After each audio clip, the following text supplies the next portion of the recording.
Jack here, JBF Music and Guitar Lessons, back with one of these critique videos for you. So it's not really a reaction, it's not really an analysis, because I don't think I'm going into quite enough detail to call it that. It's like an informal analysis, a critique. So this is just a disclaimer at the start to say I will pause the video, I'll talk about what's going on. So if you just want to watch Angus play and not have someone comment on what's happening, this probably isn't the video for you. If you enjoy this, leave a like and a comment, that'd be great. If you don't like it, feel free to hit the dislike button. If you let me know specifically what you don't like, I can take it on board and I can try and improve these as I go. This video is sort of to accompany my signature guitar licks, which you can get with the little eye up there, where I pick a few of Angus's like kind of trademark licks, break them down in terms of technique and analyse them a bit. The process I go through to find these licks is quite a long one, where I watch lots of different videos, listen to different solos and transcribe things.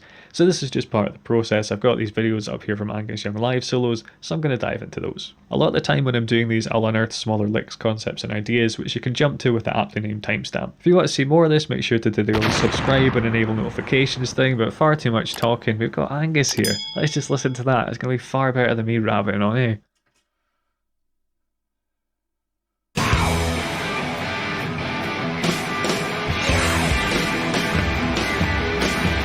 That was quite beautiful there. I've got a speaker set up here, my monitors, so I could just hear Angus through my right, and when Malcolm, I'm assuming he was playing with him at this point, when it came in through my left, you just get this full sound that is ACDC.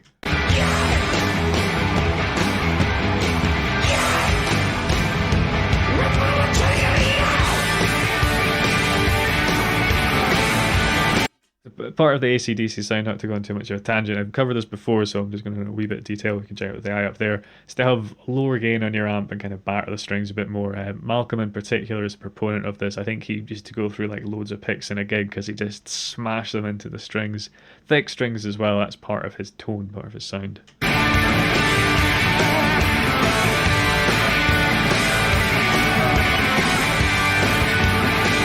It looks cool doing the duck walk, doing stuff like that and playing accurately, even if you're just doing a kind of double stop thing like he was there, is not easy to do. So I just like full credit to people who can run about the stage and still sort of play and make it sound good. It's not an easy thing.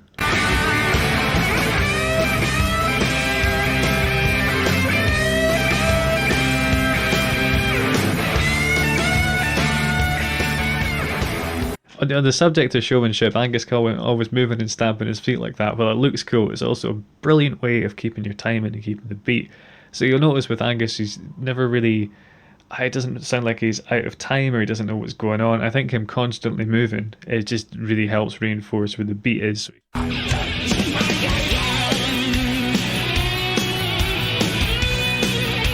It's always got a great vibrato, Angus. I think I saw an interview with him a long time ago, so I might be misremembering this, so please correct me if I'm wrong. Because he's a little guy, he's kind of saying that's why he chose the SG, because it was kind of a smaller guitar in terms of guitar. It's a bit lighter as well, and when he does the vibrato, he just really needs to put himself into it to get that kind of wide sound going on. Did a lesson on vibrato relatively recently. You can check out with the eye up there if you want to get some more tips on how to sound a little bit like Angus.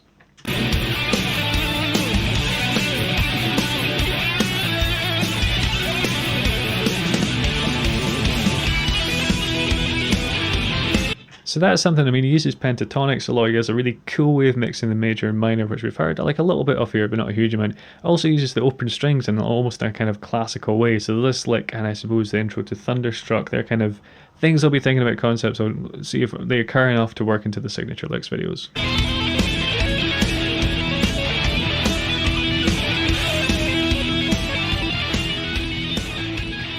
So there he's using it more of an effect. He's just kind of going up, sounds like a semitone at a time, maybe using the open string as a kind of pedal, and just to create a bit of tension and sort of unease and I suppose excitement as it kind of climaxes.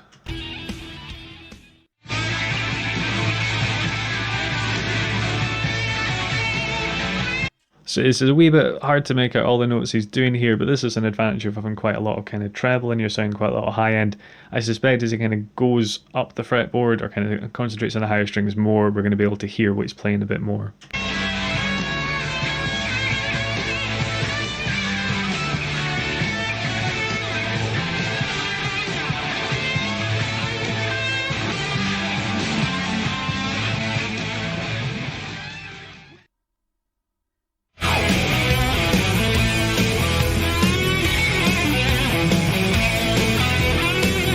playing's very phrase based. Like he'll kind of play ding, ding, ding, ding, ding, ding. Like it's like because he's following the riffs, I suppose. Essentially, there's that riff going on, and he's playing kind of a lick over that. Then it'll come up with another riff, and he'll play a lick over that. And that is quite often how he builds a solo, and then he'll start to overlap the phrases a bit more as he goes.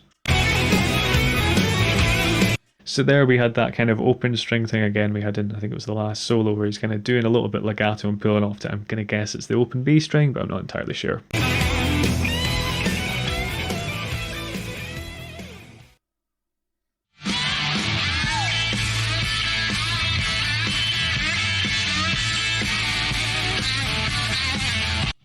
His guitar looks even bigger there. I wonder if he's got smaller SGs, or if I suppose he might just be 16 in this clip as well. You forget how young he was when he started. I think he was still in school or barely out of it anyway.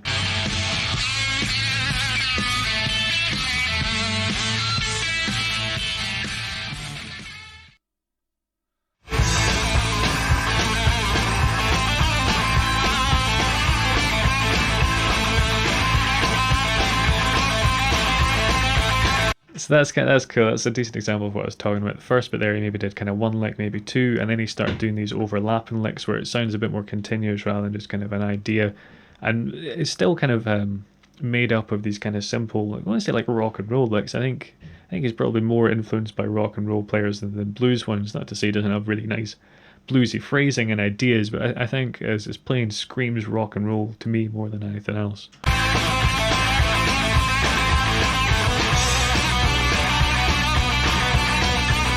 So I think you don't get as much nowadays as like following the chord or playing over it. So there, when they moved up, he's moved up his soloing as well, and it's a good way of you can kind of keep the licks a bit more simple, a bit more rock and roll, bare bones, but still keep it exciting by kind of moving up with what the chords are doing.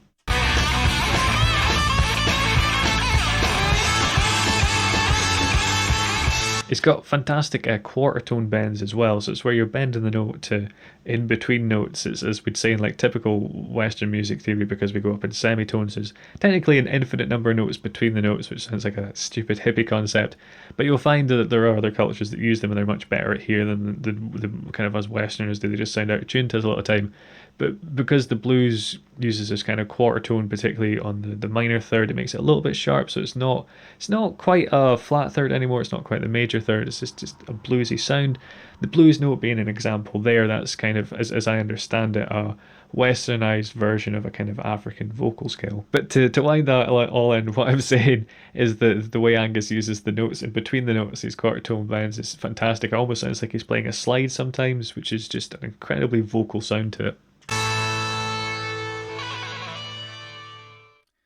I wish I could see what he was doing there. I don't know if there's a little bit of pick tapping or a little bit of tapping. It almost sounded like a bagpipe or something. It just, novelty noises are great. And that's something of Angus is playing that's actually a bit underrated. Like in Jailbreak, when he's trying to sort of tell the story with his guitar as well, make noises that go along with what's happening in the narrative, for lack of a better word. The lyrics, I suppose, the story that's being told. He's trying to accentuate with the noises and stuff he can make on his guitar.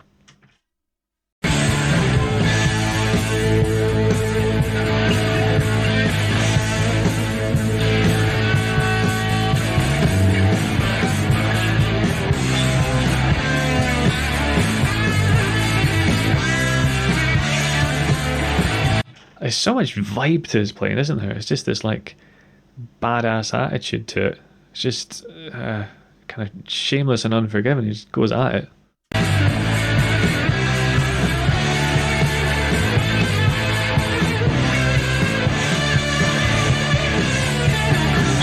Unashamed, I think that's the word I was looking for. There's this honest kind of unashamedness of it. He's just like, this is me, this is what I sound like.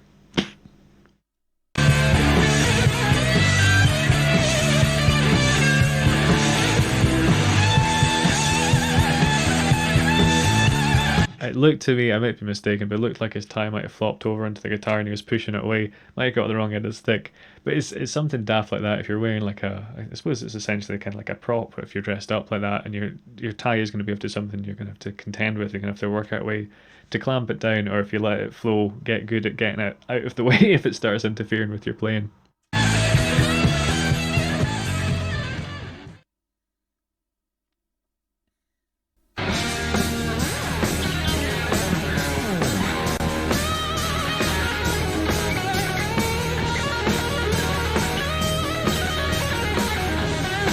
So here's a question: Is Angus perhaps one of the original shredders, or the original shredder?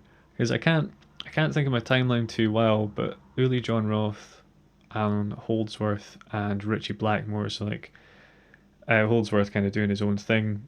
I don't know. He's definitely played in bands, but you don't really associate a band with him. Deep Purple and kind of Scorpions, UFO. They would have been 70s as well, I think. But I don't know if Angus would kind of predate them as well. Let me know what you guys think about that. That'd be interesting to see.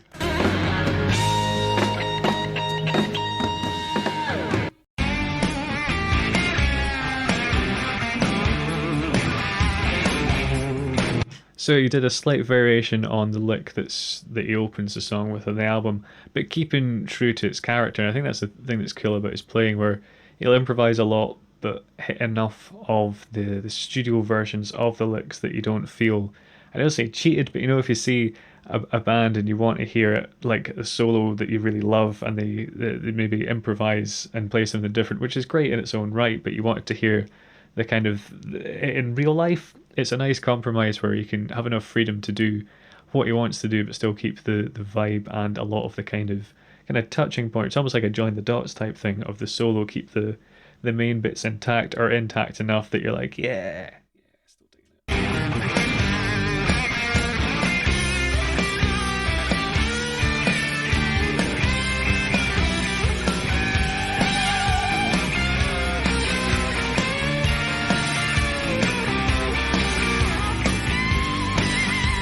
So I think one of his strings might be a tiny wee bit out of tune here, as it sounds like he's having a bit more difficulty than you usually would hear. Still, you know, it's still a good job. He's still making the solo sound great. But I think I've heard more, I don't know, say cleaner live versions. I don't want to say better, because he's still got that vibe there, doesn't he? And that's what this solo's about, really.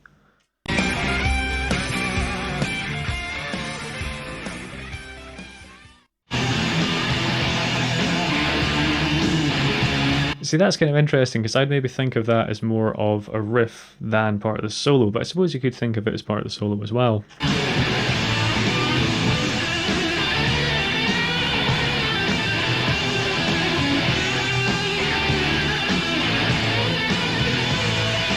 As guitarists, we go through spells of thinking, oh, I'm using the pentatonics too much, I'm going to break away from them, I'm going to learn different scales like that one up there, I'm going to stop using them, I'm going to use more kind of modal things, make it more interesting. And then you listen to a player like Angus and you're like, well, there's a good reason that we use the pentatonics a lot. It's just, yeah, it's brilliant. It's a simple scale, but just done well, done with attitude, done with vibe.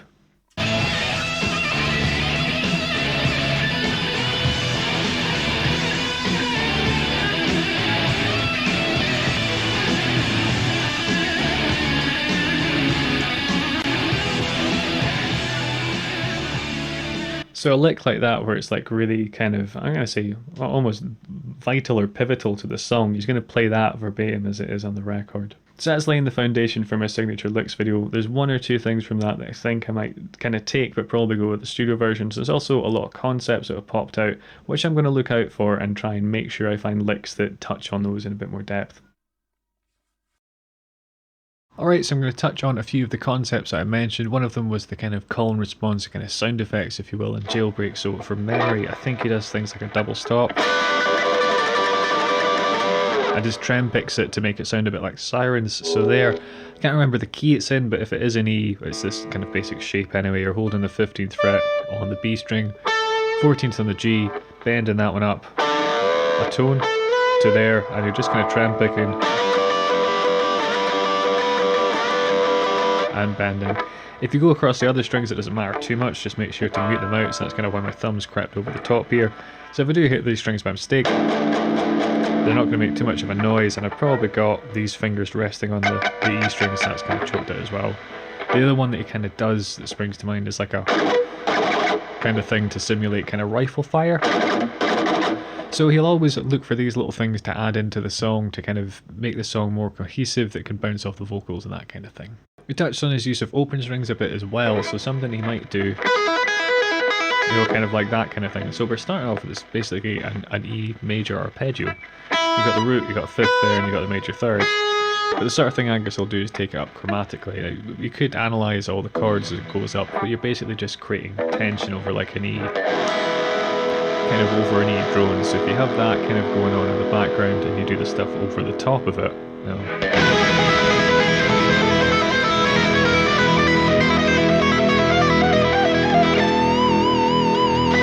So basically all I did is took this shape here, this minor third shape, and I'm pulling off that, going down the minor third, down to the open string. I think I probably did something like this first shape 4 times, second one 4, then you do them for less time as you go up, so say we just did these for 2. Then as we move up a semitone, probably just did these once. And then you want to resolve to a note that's in E. So I opted to bend this A up to a B. And that's going to make the lick sound more intentional. You start off kind of in key, you can go out of it and you can come back in key, and it's going to have that Angus Young ACDC sort of vibe. Okay, the other 2 things I'm going to talk about, I'm going to try and combine it into one thing here. So the first thing is double stop. So say we're in G. If we're thinking like a kind of major minor, because Angus mixes them together, I don't want to delve too much into that topic, but some cool things you can do are playing these 2 notes together. So that's the 3rd fret on the B and the G strings. Say we're over like a G minor, like I say, you could also play these notes together. So that's the 5th fret on the D and the A strings. If you want a slightly Dorian, more bluesy sound, you could play the 7th fret on the G and the B strings, yeah. And this one's going to work well with a bit of vibrato or even a kind of bend.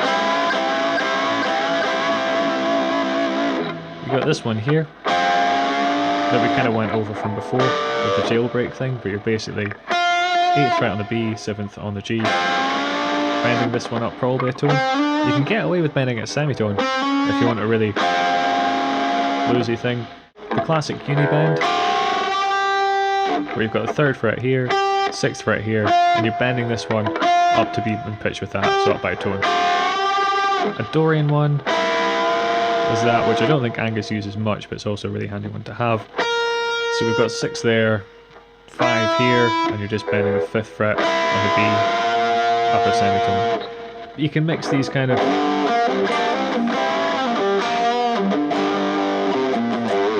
together type thing. If you want a slight major one as well, so you take this one, that was the 3rd fret on the G and the B, and you hammer on that 4th fret. You ideally want to resolve down to that 5th fret on the D.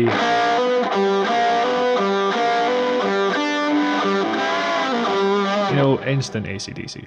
So what we can do is combine that with following the chords. So say we take a simple progression that goes from G to A to C, and we kind of follow the pentatonic shape. So I'm basically going to be thinking about a G pentatonic to an A to a C. I'm probably going to keep it mainly minor in tonality, but I might mix in some major as well. So say we're going 2, 3, 4.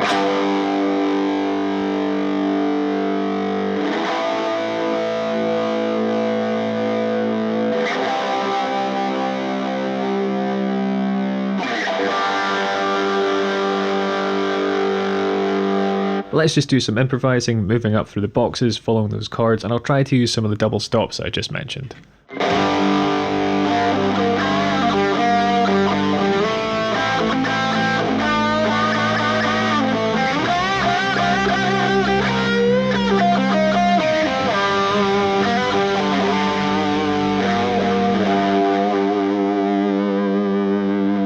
So it's certainly not the most inspired playing I've ever done, but hopefully it's outlined the concept of just taking a kind of scale, moving up with the chords, and it's a good way to build tension. A better way of using it is to say solo over the G for maybe 4 bars, then move up to the A, and that way you can kind of build excitement while still using the kind of same rock and roll licks that we all know and love. If you want to see more of these types of videos, the playlist is there. Hit subscribe to keep up to date with the channel, do the notifications and all that good stuff, but take it easy guys, have a good one.